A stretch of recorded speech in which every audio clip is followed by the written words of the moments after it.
So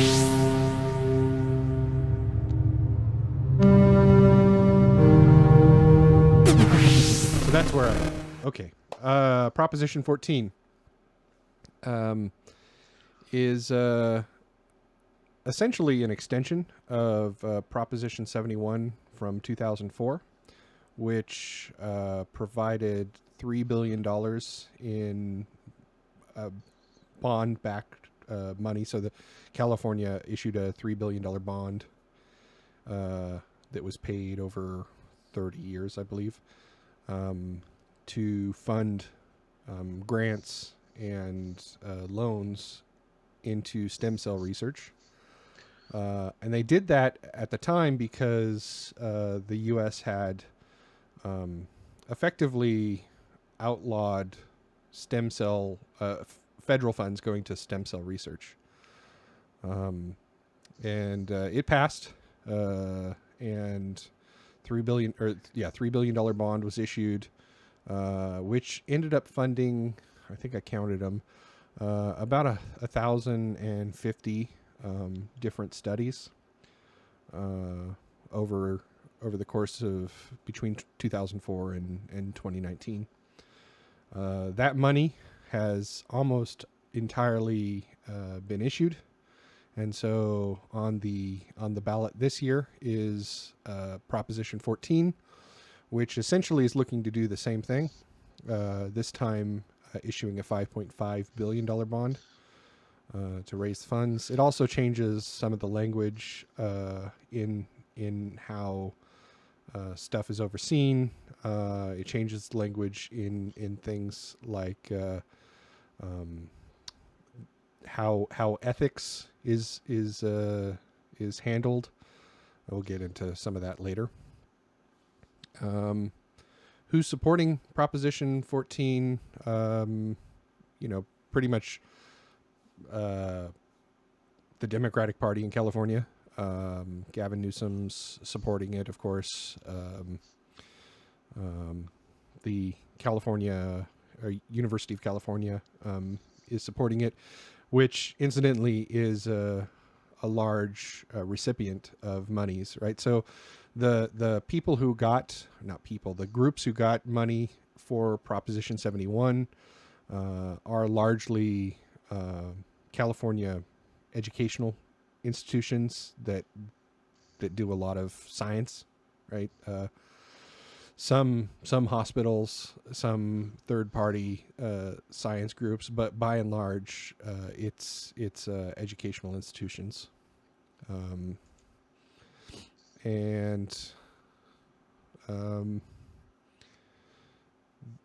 The arguments for it are, of course, it's pretty standard science funding stuff, stem cells. I guess it comes down to whether or not you think stem cells are a worthy thing to do research in. I think it's wonderful. There's lots of opportunity for real discovery in that area, so we absolutely should be throwing money towards it. In my opinion, there is some argument on the other side that is reasonable. So first, I should discuss what the arguments that I found kind of unreasonable are largely we shouldn't do this kind of thing during an economic downturn, blah, blah, blah. The economic arguments, and there are a couple, but they're all pretty much the same. And so I did the math, and I'm like, okay, what does this actually look like? A $5.5 billion bond measure paid over 30 years. And it ends up being something like about $6.50 per person in California over the course of 30 years. So, if when you're thinking about this decision, it's really, am I okay paying $6.50 a year for the next 30 years to fund some what I think is worthwhile research? That's probably a decent framing for it. There is, like I said, some some changes to the language, and this is the other argument that the argument that I found the most compelling. Changes to the language in how ethics are managed, to pushing it towards a standardized federal ethics board, which California doesn't necessarily have control of. I think that's a reasonable argument, but you got to weigh that, I guess, against the $6.50. I think it's $6.58. So, I think I mean I'm certainly voting for it. I haven't really found any reason not to. I think even the strongest argument against it is pretty weak in my opinion. I can afford $6.58 for some science, and that's where I am. I got a couple questions for you. Shoot. So the first question is, you mentioned the period of time from 2004 to 2019 as that's when the grants were issued. That's when the grants were issued, yes. And that's a 15-year period, but we're paying it back over 30 years. Correct. So the reason that we're selling bonds is to get money quicker into the research than, because obviously if you sell bonds and you want to have them repaid over 30 years, you need to set aside a piece of your budget to make those payments, right? That's right, yeah. And so, I mean, my initial question is, why don't we just take what we would be paying in payments and just say, hey, this is our money that we're dedicating to stem cell research in that given year, right? So over the course of those 30 years, every year we're going to have, I don't know, $250 million or something, right? Right. Yeah, that's a fair question. Because typically when a government issues bonds, you're going to end up paying almost 150% back, right? So numerically, a $5.5 billion bond is going to end up in the state paying $2.5 billion probably in essentially interest, when we could save that by just spreading out that now $8 billion, sorry, over that 30 years. Right. So, I mean, I think that there's a strong argument to be said.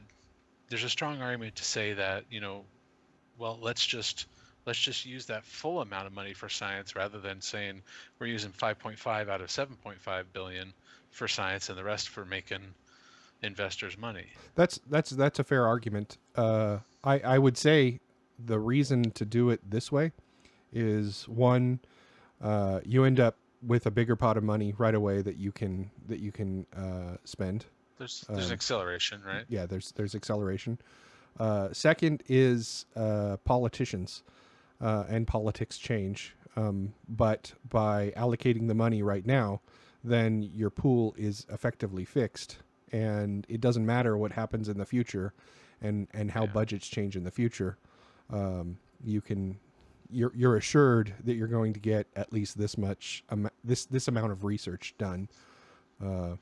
And again, I think I have to look at it in the context of okay, so it means I'm paying $4 instead of $6 as a citizen. Yeah, I mean, I would rather pay $4 than $6, but at the end of the day, it's not a big difference to me. Well, I mean, I'm not advocating for that. I'm advocating for you're going to pay $6 and $4 is going to go to science. I'm advocating for pay $6 and $6 goes to science. Yeah, no, that's fair. I mean, I appreciate the fact that I think you've hit on an important point there, that when we do these things, we obligate future politicians to meet these demands, right? Because once we sell those bonds, we have an obligation to pay them back. Now, it's debt that the state's incurred, right? That's right. So we have an obligation to pay those back, and they can't mess around with it. Now, the flip side of that is, of course, now there's a piece of the budget every year for 30 years that we have to pay, and we can't use for other, maybe even more immediate concerns, right? Yeah. So like unemployment in a pandemic, right. for So instance. in effect, what you're really saying is, do I pay $6 this year, and maybe $6 next year, and even I'm less sure about $6 the year after, or do I, chain myself to paying $6 for 30 years? Um, and Yeah. I don't know. I understand the concern. I don't think it's that much money in the grand scheme of things. Um, I think I still vote for it. So, Okay. but I did. John, did you want to jump in? I've got some other stuff. Jump in with what? No, I mean, did you have any questions, comments? I don't want to hog. Oh, no, no, no, you're fine. Okay. My head's pounding, so I've got Okay. I'm pressing my eyes to Okay. stop the migraine. I'm listening, but you guys No problem. are covering it. You're far more intelligent than I am, so just have at it. So a couple things I found interesting and it's just purely interesting because it's just interesting. It's not it's whatever. But some of the donors to the campaign Mhm. to support Proposition 14 are people that will likely directly benefit from the bond issuance. So there's some venture capitalists like Franklin Johnson, Brooke Byers. Then there's also some researchers like Ann Tsukamoto and Catriona Jameson Mhm. that have both made big dollar contributions. So Catriona Jameson is a researcher at UC San Diego, and she and her lab have received quite a few grants through this program. Mhm. And she put up $212,000 of her own money. Mhm. Let me double check that. $202,000. Sorry, which I was like, wow, I was kind of surprised. Dr. Ann Tsukamoto is a stem cell researcher. She put up $500,000 of her own money. Right. I mean, these are big dollar amounts. You know what I mean? And whenever I see that, I'm kind of go, oh, what's going on there? But obviously, these people are going to benefit from that because these people also own patents in stem cell therapies. Sure. Sure. So there is. So while I definitely agree, and I agree with you in that we should be putting money into science because I've looked at just a few of these grants and stuff, and they're pretty dang cool. It's pretty amazing what the stuff can do, right? And it is important. But it does give me a little bit of a Regeneron. weird feeling. Regeneron, exactly, yeah. But it does give me a little bit of weird feeling sometimes when I see people like people like this, professors and researchers and stuff putting up hundreds and hundreds of thousands of dollars Yeah. to get us to sell bonds. I mean, So I think that absolutely should give anyone pause in looking at potential conflicts of interest, right? Right. But just because somebody has a conflict there doesn't necessarily mean that they are in fact conflicted. Yes. Conflicted. Well, and just because somebody has a potential benefit doesn't mean that the societal benefit isn't more important. Exactly. Yeah. Totally agree. I think the amount of monies being spent, I mean, in total, the campaign in support of Prop 14 is like $9.1 million. Yeah. Which, as far as campaigns go, this is very small. I mean, there are proposition campaigns that are orders of magnitude larger than this. And we'll talk about some of them later tonight. Yeah, exactly.